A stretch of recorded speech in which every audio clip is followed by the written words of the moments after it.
setahun. Untuk kelapa berapa sih sehari? Untuk saya juga setiap hari ini nih Pak, saya pulang, saya tenaganya juga nambah lagi. Saya bawa pulang tadinya memang nggak paten, cuman kalau berobat habis ini. Nah kita harus pikirin dong Pak ke situnya gitu. Jangan cuma gubrak aja gitu. Saya justru pengen ngomong sama KDM nih. Saya karena apa? Saya merasakan gitu loh yang lain.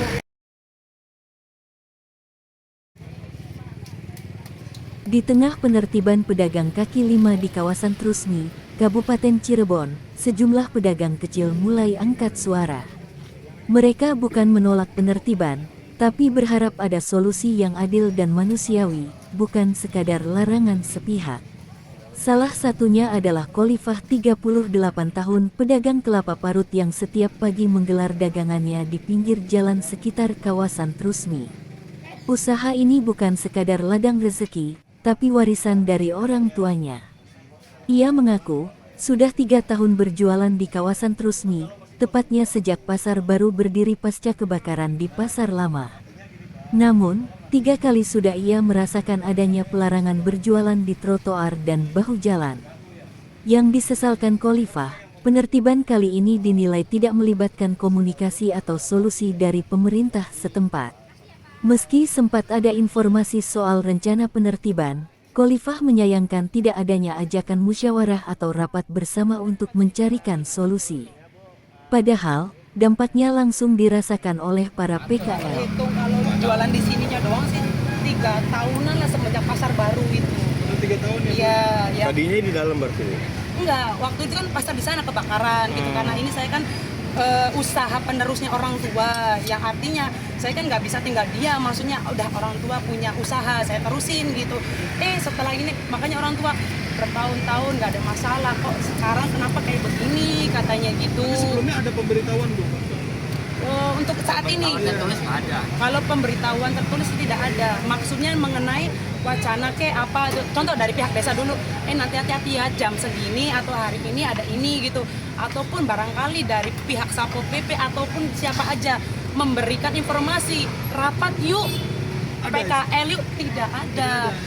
Oleh sebab itu kok kayak begini lagi sih, harusnya gitu bikin wacana, bikin. Sebelumnya sudah ada yang ngasih tahu Bu, ini bakal ditertibkan gitu. Betul ada, cuman kan tidak ada solusinya, gimana sih tertibkannya gitu. Cuma itu aja, agar Ya. tidak berjualan. Yang kita kemarin Iya. sih. Terus harapannya gimana minta Ibu? solusi. Ya harapannya saya minta solusi kebijakan yang baik gitu. Melarang boleh, tapi harusnya ada solusi dong. yang Iya. di tempat lain ini ya. Betul. Misal contoh tempat yang lain pun kita kan harus memikirin anggaran. Keuntungan kelapa berapa sih? 1.000. 1.000 itu bukan bersih ya. Belum bensin ini, belum plastiknya, belum yang lain-lainnya. Yang artinya 1.000 itu kotor. Itu aja. Nah, saya kontrak di sini berapa? Di pasar udah berapa? Sehari pendapatan dari kelapa berapa Bu? Ya kalau pendapatan memang 100 atau 120 itu belum ngitung yang lain-lain. Masih kotor ya Bu? Betul. Jadi kan saya harus mikirin ke depannya, nanti belum saya makannya. Itu untuk operasional aja gitu. Nah, kalau yang keuntungannya saya untuk apa? Jam 2 bangun sampai jam 2 siang. Saya ngontrak, saya nggak berani karena nggak dapat keuntungan yang ada lebihannya gitu loh. Bu, keberatannya kenapa sih Bu ini? Karena ya saya juga gini loh Pak, dari pembeli juga saya tanyain, aduh kalau di pasar nggak enak, tempatnya sempit, untuk naruh motor aja susah katanya. Ini dari juga saya mengevaluasi dari pembeli tersebut, Bu kenapa belinya di enak, lebih efisien, nganter sekolah langsung beli. Kalau di pasar parkirannya, tuh saya juga kan mengevaluasi dong dari pembeli tersebut. Tadi Ibu sempat ngomong soal KDM Bu, apa Bu yang pengen diceritain KDM? Ya seperti ini loh, jangan cuman melarang, tolong kasih solusi. Sebagai kita PKL bukan untung jutaan loh Pak, untungnya itu 1.000-2.000, sehari 120, belum apa-apa, belum itu istilahnya 120 tuh kotor, belum nanti kalaupun sewa lapak, keuntungan dari plastik berapa, belum isi bensin berapa. Ibu setuju nggak kalau ini program KDM itu Bu? Kalau masalah setuju, saya juga merasa bersalah jualan di sini, nggak ada yang membenarkan kok Pak. Cuman harus ada solusi. Ini loh, semua PKL di Alokasikan misalnya di mana? Pasar Batik atau di mana nggak mungkin dong kita mau melanggar aturan atau melawan aturan kan. Segala sesuatunya pasti ngikutin kalau memang kebijakannya betul. Contoh ini Bu, dikasih fasilitas yang baik. Nah, sampai saat ini pemerintah sudah menawarkan alokasi itu belum, Bu? Sama sekali, jangan Belum. pemerintah desa aja belum ada ucapan yang nih loh pedagang PKL di sini nantinya. Untuk pedagang sore, pedagang pagi pun tidak ada. Berarti Ibu cuma menganggap ini cuma pelarangan tapi nggak ada solusi ya, Bu ya? Iya. Oke. Nah, sedangkan misalkan kata ibu yang tadi untuk saat ini, terus sayangnya sehari sampai keputusan yang jelas. Sedangkan keputusan kita pahitnya, fixnya sebulan lagi. Terus saya harus nganggur sebulan. Nggak mungkin. Nah, saya kalau sewa lapak betul, saya bisa. Cuman kan kita mikir keuntungan lagi. Dengan pendapatan per hari yang tak menentu dan keuntungan yang terbilang kecil, Khalifah merasa keberatan jika harus direlokasi ke tempat yang sewa atau operasionalnya mahal. Sebagai pedagang kecil, ia merasa tak punya daya tawar besar. Tapi Khalifah tetap berharap ada empati dari pemerintah, terutama dari Gubernur Jawa Barat, Deddy Mulyadi. Sebelumnya, kawasan sentra batik Trusmi di Kabupaten Cirebon tampak berbeda pada Senin tanggal 7 Juli tahun 2025 pagi. Petugas gabungan dari Forkopimda Kabupaten Cirebon menyusuri sepanjang jalan kawasan Trusmi, mulai dari Mapolsek Weru hingga arah Terminal Weru. Tujuannya satu, menata kembali wajah Trusmi agar kembali rapi, bersih dan nyaman sebagai ikon wisata daerah.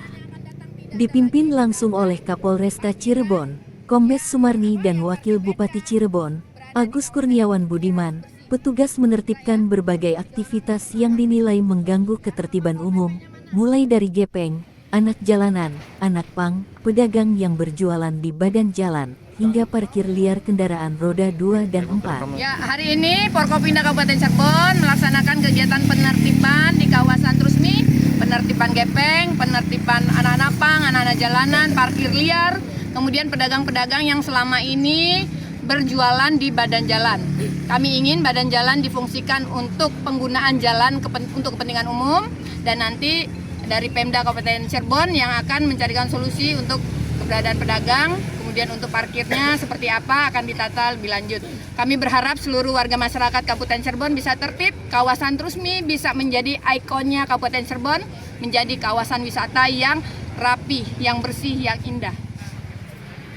Wakil Bupati Cirebon, Agus Kurniawan Budiman menegaskan bahwa penertiban ini akan dibarengi dengan pendekatan solutif.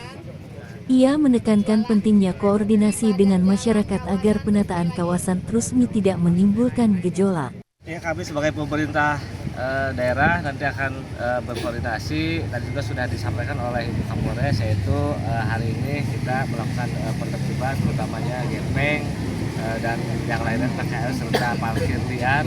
Itu saya sebagai pemerintah daerah nanti akan memberikan solusi. Yang pertama mencoba kita ngobrol dulu dengan para pihak, terutamanya yang terkait yang ada di sini, masyarakat, khususnya masyarakat yang ada di wilayah. Nanti ke depannya kita apakah nanti merelokasi para pedagang ini ke tempat di mana yang supaya bisa lebih tertib, dan juga nanti untuk parkirnya juga nanti kita tata juga, dan sekalian nanti ada rekayasa lalu lintas supaya tadi ke depan, karena ini sudah ditetapkan sebagai wisata Trusmi, supaya ke depan nanti bisa lebih tertib dan lebih aman serta indah terutamanya. Terima kasih. Amin.